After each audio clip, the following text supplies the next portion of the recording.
Orang-orang kayak Bapak, itu kan banyak yang sukses. Kalau kita lihat dari statistik data tuh yang aku dapat, orang Chinese, non-Muslim ya, termasuk ya, itu biasanya kan lebih kaya gitu.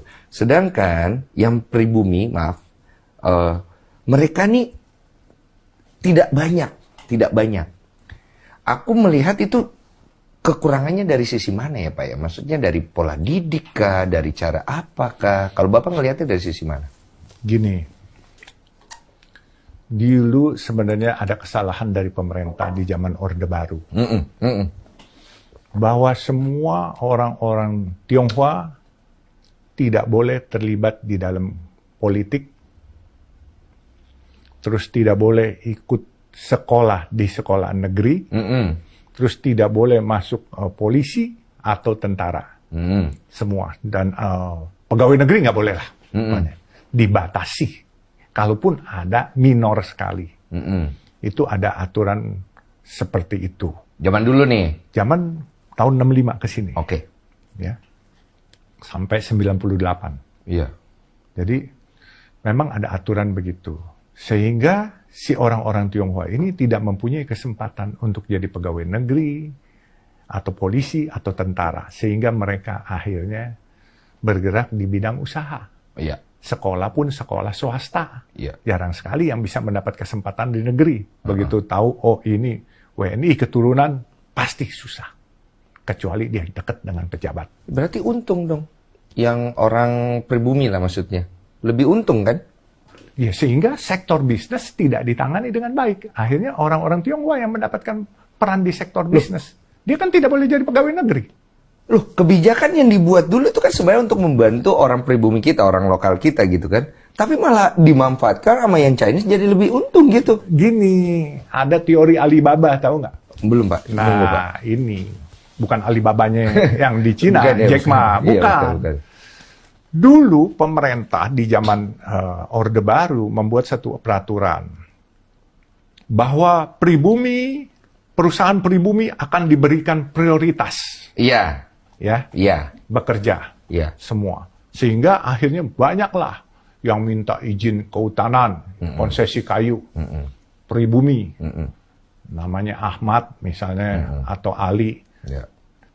Di depan, di rootnya pemilik. Tapi yang punya si Babah. Iya kan?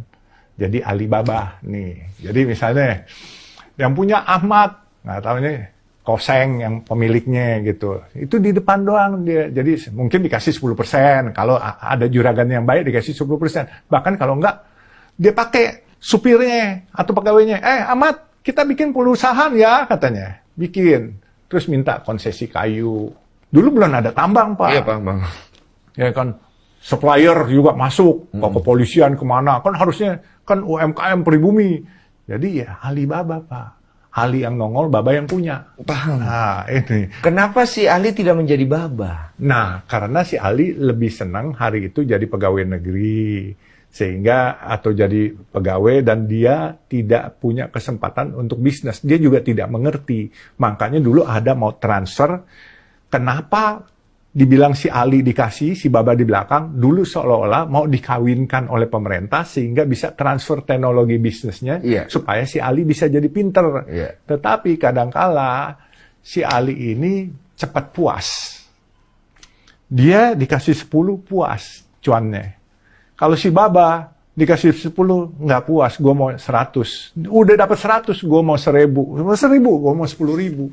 Jadi bedanya gitu, pola pikir. Pola pikir, Pak. Apa yang salah sih, Pak? Maksudnya aku tuh masih belum nemu, ya maksudnya kan kalau kadang-kadang aku ngobrol sama karyawan gitu-gitu. Gua kadang-kadang suka mikir, kok cara berpikir kalian tuh begitu ya?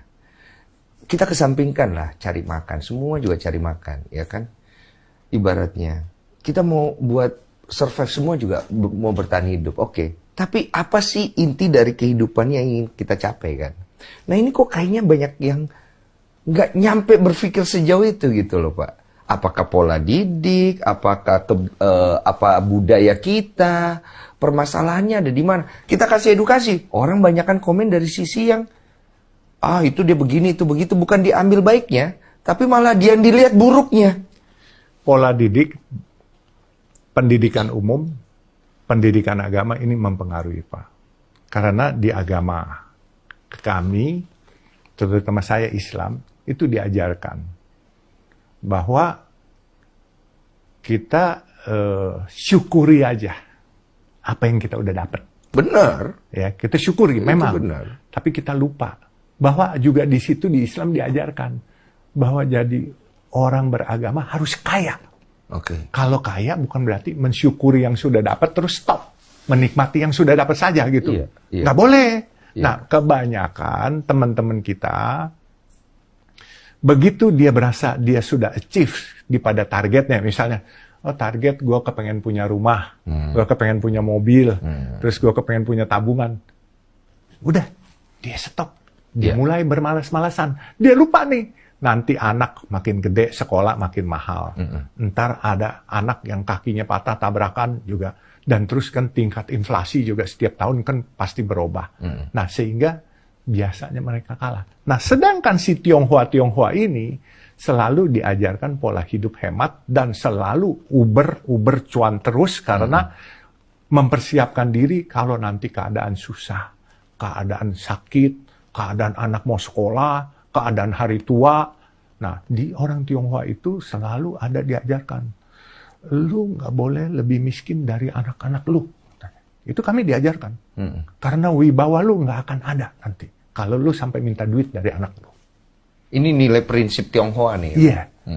Tapi kadangkala kalau orang-orang kita, terutama masyarakat Indonesia, kepada anak-anaknya, dia selalu bilang, nah dari kecil, nanti kalau udah gede, jadi menteri ya, jadi gubernur ya, biar bapak ibu bisa ikut kamu, bahagia. Gitu. Selalu menyenderkan kepada itu. Jadi pola pikir yang berbeda. Jadi pola pikirnya dia ingin menggantungkan hidupnya kepada anaknya. Kalau orang Tionghoa, dia prinsip dia nggak mau menggantungkan hidup dari anak.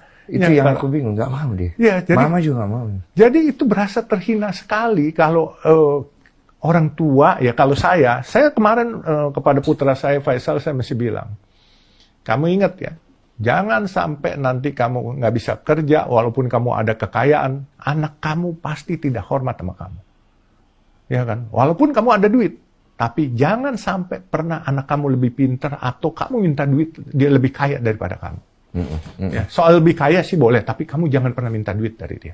Itu sah, anak lebih kaya, lebih pintar, oke. Tapi kita juga jangan sampai juga goblok kebangetan, miskin kebangetan.